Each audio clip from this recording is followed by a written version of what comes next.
I'd like to welcome everyone to this afternoon's press conference. At the dais, we have the #1 overall draft pick, Fernando Mendoza, General Manager John Spytek, and Head Coach Clint Kubiak. We'll begin with some opening remarks from Mr. Spytek, and then we'll open it up for questions. Okay. I want to thank everybody for coming this afternoon to an exciting day for the Raiders organization and the Las Vegas community. The long mystery has finally been solved. We got our guy here. And just want to thank everybody that was a part of this process in this building to arrive to this selection of Fernando. Was not a coronation. He earned it every bit of the way with his play and the way that he conducted himself in all of our one-on-one interactions during the draft process. So we're thrilled to welcome Fernando to Las Vegas. To have his family here today is really special. I hope it's been a special 24-ish hours for them. I know it's been a whirlwind, but we are thrilled to welcome Fernando Mendoza to the Las Vegas Raiders.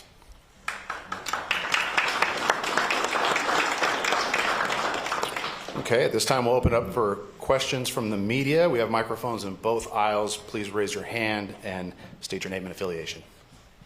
Adam Hill, Las Vegas Review-Journal. Fernando, it's been a long process. You talked about that, the college season, the draft process. Now you're actually here. Does it kind of feel more real now that you're in the building and part of the team? And then the second part, did you have to apologize to your brother for snubbing him with the high five after the draft? Yeah, first of all, with my brother, we actually had two kind of post celebrations when we got the call, and then when the pick went in, saw your name on TV. But I apologize to him, and he knows I love him, so I hit him with a dap and a hug afterwards. And there's a lot of anticipation coming to this pick, but now I'm really glad that all the outside noise is done. I'm officially a Raider. I'm excited to be humble and hungry and get to work. For Fernando, Ryan McFadden from ESPN. My first question for you, I read that you trained with Brian Griese ahead of the draft. I was curious, what kind of led to that, and what was it like working with him? Yeah, Coach Griese is a great guy, and we both went to the same high school, Christopher Columbus, down in Miami, Florida. And with him is someone that I reached out to because I needed some guidance on how to become the best NFL quarterback, not just for a pro day or the combine, for September or whatever it is, in October, December, whenever, to be an NFL quarterback. And with that, we just went over some general under center concepts and just installed basic bread and butter concepts that any team would have. So it was great working with him, and he kind of gave me an adjustment because he's been an NFL quarterback coach in the past. Fernando, Hondo Carpenter on SI. You and I were laughing at the combine about you being an unemployed college kid. You're now a first-round selection with a $55 million guaranteed deal that's coming on the table. Has the enormity of the responsibility and the blessing hit you yet? Yeah, it's a huge blessing. However, I feel like I still need to earn it, and I haven't proved anything. My college career was very blessed, and it was a great, very significant career. However, in the NFL, I'm on the bottom of the totem pole again, so I'm really looking forward to proving it every single day to everybody in the building. Fernando, Ezekiel Trezevan on SI. You mentioned yesterday that you had been looking into the West Coast offense. I'm curious, what part of the West Coast offense or what part of your game are you looking forward to improving the most? I think the part of the West Coast offense that I found the most interesting was the run tracks, and especially how important that is off the system of making sure you're on the right track for outside zone, getting the ball as deepest as possible to the running back so you can have the best vision possible, which then helps out the offensive line. And I'm always just trying to do my 1/11th. In the offense, I believe it allows the quarterback to be a great point guard, and it's such a great scheme that Coach Kubiak has. And I just want to do my 1/11th, whether it's handing the ball off, throwing, making a check, whatever it may be. Fernando, Heidi Fang, Las Vegas Review-Journal. I was curious as how much familiarity, do you have with Kirk Cousins and his career, and what are you hoping to learn from him? Yeah, I was blessed. This morning and last night, I was able to get a text from a couple of guys like Max Crosby, Tyler Linderbaum, Colton Miller, and Kirk Cousins. And I'm sure there's been more. I'm looking forward to reaching out to all my new teammates, and most of those guys. It's been a whirlwind in the past couple of hours. But Kirk sent me a really nice text. I'm looking forward to working with him, learning anything I can from him, and just a great, not only teammates that I'm able to learn from, but also the great coaches. Clint, Ed Graney, Review-Journal. John talked about last night the offense and how he fits. When you watch tape and everything, where does his skill set fit? Where do you like him most in your offense? Yeah, his skill set fits with any offense, and in professional football. You know, obviously, the number one thing that I love about Fernando is his leadership, the way that he relates to his teammates, and his ability to win. You know, we're looking for a competitor to be our quarterback, and he's got, he went 16-0 last year with a heck of a team, and he led that group. So, love his athleticism, his ability to throw accurately down the field. He's very accurate, but at the end of the day, he's a bright, intelligent leader. Harry Ruiz with the Spanish radio broadcast for the Raiders. Fernando, what does the responsibility of being a Raider mean to you when you look to your left and you got Jim Plunkett, the last man to win the Super Bowl as the quarterback for the team, and to your right you got Fred Biletnikoff, the first Super Bowl MVP in the history of the franchise, and then you got the Vince Lombardi trophies right in front of you as well? It's a huge responsibility, but it's also a huge honor. To honor the legacy, the Raiders are a cornerstone franchise and one of the faces of the NFL. And I feel like, again, I need to prove it and earn it every single day. If I, wear number 15 this year, whether or not that happens, I mean, Tom Flores was able to coach and win 2 Super Bowls and also wear number 15 as a quarterback. He has cemented that number. So I feel like every corner you turn, you see, Mr. Plunkett, Mr. Brown, Mr. Allen, like everybody, Mr. Biletnikoff, and I really appreciate all the legends coming out here today. It means so much to see the alumni and really shows what a first-class organization this is. So I'm stoked and ready to prove it. Hey, Fernando, to your left, Omar Ruiz, NFL Network. We know you're a planner, you're a preparer in everything you do. Going back to your teammates, what's the sort of plan to connect with the guys kind of once you get into the locker room here with the Raiders? Yeah, I think it's familiarity, and especially as a rookie, nothing's given. And my belief is that everything is earned. So I'm going to come in humble, try to establish myself as, with my work ethic and lead by example. But at the end of the day, it's all great saying these words, but I got to do it. And so I'm looking forward to connecting with them, and I'm just excited to learn from them as well and care about them as people. Fernando, Mark Anderson, AP. You're starting this fund. Can you just talk about what that means to you? The Fight MS? Oh, sorry, yeah. Yeah, it's great. My mom's there in the back. Can't thank her enough for everything. So we started the Mendoza Family Fund, which we were able to get a good donation to. Starting off, I've been blessed in my journey, and I believe one of my pillars and my identities is giving back and helping fighting MS, giving the community. So that was a huge part of my identity and something that our family really wanted to do. Daniel Ramírez, Telemundo Las Vegas. Primero que nada, Fernando, felicidades, bienvenido.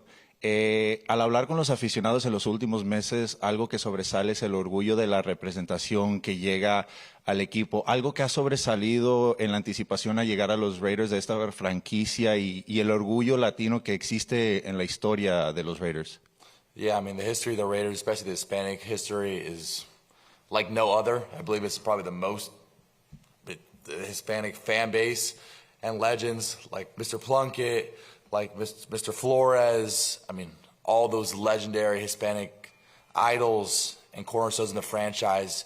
It means a lot as a Cuban American to come to this franchise and help try to carry the torch. But again, I got to prove it. I'm really looking forward to connecting with the Hispanic community here. Levi Edwards, Raiders.com. You were talking about the alumni presence, and you obviously walk in and you see 3 Heismans when you walk in coming off of a Heisman Trophy win. How did that feel? And also the sense of that pressure of winning the Heisman Trophy. Is that added coming into the NFL team, or is it not anything you really think about? Yeah, I think it was in the last chapter. It was a great chapter, and don't get me wrong, the Heisman's an awesome trophy. And I'm really happy that I won it. However, I won it. The team won it. The Indiana team won it. But that's in the past chapter. But there's a great history of Heisman Trophy winners here in that for the Raiders. I think there's around 9 to 11 in the total history. So that commitment to excellence that goes not only from the college but also to the NFL level is shown by all the Heisman Trophy winners here. I'm lucky to be a part of it. Antonio Favela, Univisión. Teniendo la oportunidad de jugar para un equipo tan latino por su afición, ¿qué tan importante es para ti ser latino? Y saber si entiendes bien el español y si hablas un poquito o puedes hacer un esfuerzo o solamente lo entiendes. Well, I definitely understand it. I would say I am really confident in my understanding ability. For example, like repeat back what you said. Speaking it, I still need to get better on. I need to learn every single part of my journey. But I would say, but I will say, I'm working on learning my Spanish back end. It was my first language. But being Hispanic is everything to me. I believe culture is a thing that sets a person and their identity. And I'm lucky enough to be raised by 4 Cuban American grandparents, and my parents also instilling the Cuban culture in me. So it means a lot to be a part of this Hispanic community. Looking forward to embracing it at every moment I can. Fernando here in the middle, Jesse Merrick with Silver and Black Sports Network. I remember hearing you in some interviews talking about when you were looking about where you wanted to transfer, about your brother at Indiana and how he was learning and developing in terms of reading defenses and stuff like that at a kind of a different level. I'm curious now in hindsight, in that area, what you really took away that think prepared you the most for this job now with the Raiders. I think it's the ability to get coached. The ability to get coached and always come in with a low ego and be open to new coaching. And that was a big thing at California. It was a successful season, but coming to Indiana, I realized I had so much more to learn. And I always want to have exponential growth every single year. And that is made by the process, the work ethic, and the inputs I do every single day. And this is going to be a whole new chapter, and I have so much more to grow, and I know my best football is ahead of me. So I'm really excited for the opportunity. Hey, Fernando, Sam Warren with Athletic. You were just talking about the legacy of the Raiders. This team has struggled in recent seasons, had 4 straight losing seasons. Does the challenge of kind of restoring that legacy and bringing success back to this franchise kind of like excite you? Well, I'm just looking forward to doing my 111th. Every single play, every single game, every single season. So I'm just really honored to be a part of this as a historic franchise. And looking forward to being a small part of the success in the future. Hey, Fernando, welcome. Taylor Rocha with KTNV. Yesterday, you said that you were emotional all day. You had to tell yourself to hold it in. And then what really broke you was when your mom told you that she was proud of you. Just why was that? And what does it mean for you to have her in the building with you here today? It means a lot. Family's everything. And I think it's the motto of the Raiders. Once a Raider, always a Raider. And it means a lot to have my family by my side, whether it's in Miami or here in Las Vegas. I'm ecstatic to be a part of it. There's a lot of emotion, especially as a young kid always wanted to play in the NFL. And, finally getting that call, there's going to be a lot of emotions. But it's not about just making the NFL. It's not the finish line. It's about playing well in the NFL, lasting long in the NFL, and making an impact in the NFL. So with the support of my family, new teammates, and coaches, I'm looking forward to do that. Hey, Fernando. Kevin Bollinger, Fox 5, Las Vegas. We often ask John and Clint their impressions about players through the draft process. What was your impression of the Raiders organization as you went through the draft process? Well, I'll say it was top-notch. When I came to my top 30 visit, I was blown away with everybody in the building, top to bottom. You can see for sure a trickle-down effect where everyone's first class. Everyone's first class, and that starts with Coach Kubiak, Mr. Spytek, Mr. Davis, all the other owners. I'm really excited to be a part of this organization and its professionalism and the way that it's detailed-oriented, how they're going to give incredible effort, and just the process. Hi, Fernando. Alexa Bell Castro, News 3. Welcome to Las Vegas. You and your mom's relationship is so beautiful, and you've mentioned that she's your why. Is there a memory you have during a hard time where she pushed you or a conversation you guys had to keep following this dream that you're now living out? Yeah, it was at my 3rd season, after my 3rd season at Berkeley, or Cal. I had just graduated, and at that point, my mom always saw more me than I saw myself at that time, and she essentially pushed me to take a swing at trying to become a great NFL player. And that first step was transferring and challenging myself, being in an uncomfortable environment, because when you're uncomfortable, you're able to grow. And me stepping to the plate, and she said, hey, if you step to the plate, if you swing and you miss, at least in 20 years, you knew you did everything possible to try to accomplish your dream. And I stepped to the plate, and luckily enough, I was able to hit a home run last year. So she taught me to have unwavering optimism, and that fortune favors the bold. And you got to have unwavering optimism to believe in yourself and then achieve those goals. We're going to wrap it up with Case, Lindsay, and Harry. Hey, Fernando. Case Kiefer, Las Vegas Sun. We just heard Clint talk about how impressed he was with your leadership in the 16-0 season. John said something similar last night. I'm guessing that couldn't have been easy, showing up in a new place and doing that. What was the hardest part about that, and what did you learn out of that experience that you can bring to the Raiders as a rookie? Well, I think the great thing about Indiana last year and Las Vegas Raiders this year is I'm showing up to a new place with fantastic leaders in every corner of the building, whether it's offense, defense, special teams, coaches, operations, owners. At every corner there's fantastic leaders, and I'm excited to be a part of that and learn from those leaders. And that's what I did at Indiana. I stepped in there, tried to have the lowest ego possible, work my butt off, and earn it, because I believe that leadership is earned, it's not given. And so I look forward to learning from all the fantastic people in this organization and hopefully one day becoming a good leader. Lindsay Theory with ESPN. Clint, was there a time through the process that you just knew for certain that Fernando was your guy, whether that be, watching him, observing him at one of the pro day or an interaction that you had with him? Yeah, when we went to the pro day and we got to see Fernando throw live and the way he ran that pro day, and he, bossed his teammates around, told them what route they were running and how accurately he threw the ball, obviously his stature, and then took him upstairs and talked football with him and just, listen to him communicate the game and how quickly he picked things up. Very liked how he played the game on film, but seeing him in person was really helpful and allowed us to watch film on a lot of other guys. We knew we had the guy. Fernando, you played at two schools, Berkeley and Indiana, but you actually played in 3 different conferences. How much did that help you in the process to become a pro, being in 3 different styles with the Pac-12, ACC, and the Big Ten? Yeah, not only did I play in 3 different conferences, all 4 years of college I've had a new system. And I think it's been a great opportunity to learn every single year rather than find myself comfortable. Evidently, every quarterback and every coach wants to be in a system for a long time so they can grow in the system. But that change, whether it was conference, systems, it gave me an opportunity to learn, grow, and establish a process on how to learn new systems, which I'm looking forward to using in this and looking forward to taking all the coaching I can. And I just feel like it's made me a versatile player that I can adapt to new game plan plays, new systems. I'm just really excited to learn.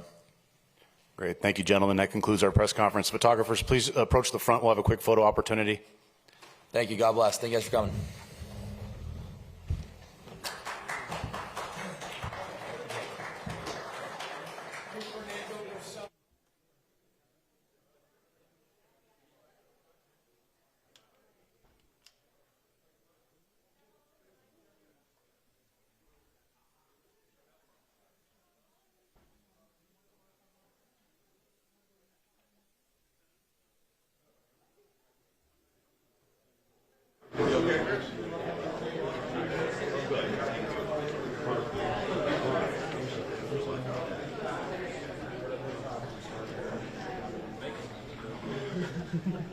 That's funny.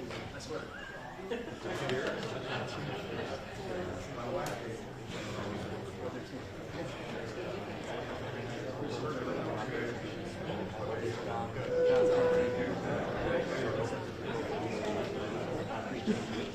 Yeah, we did.